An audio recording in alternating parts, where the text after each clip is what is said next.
En 1996, des archéologues anglais ont découvert, au cœur de Londres, un document écrit exceptionnel.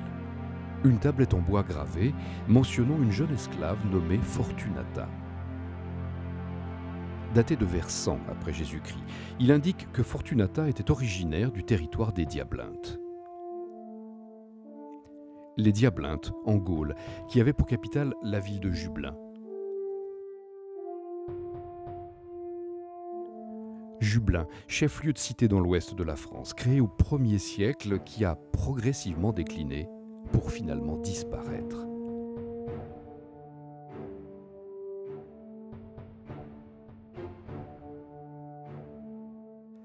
Parmi les monuments publics se dresse une énigmatique forteresse, un monument unique, sans équivalent dans l'Empire romain.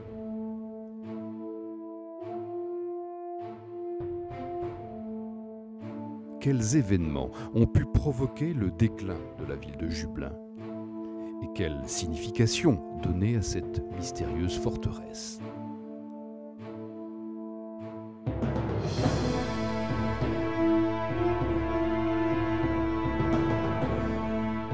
De 58 à 52 avant Jésus-Christ, toute la Gaule est conquise par César. L'Empire romain, organisé par l'empereur Auguste, s'étendra du Maroc à l'est de la Turquie, de l'Écosse jusqu'aux confins de l'Arabie.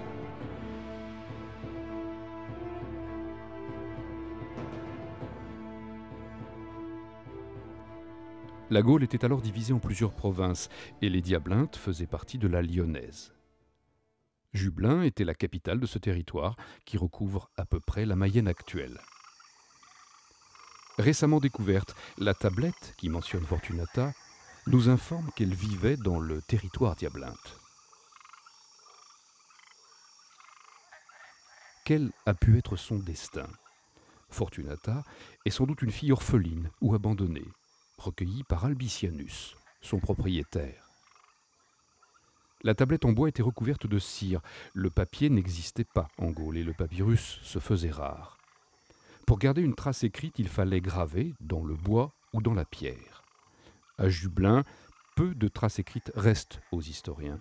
Pour Jacques Navot, conservateur départemental, la ville gallo-romaine livre peu à peu ses secrets.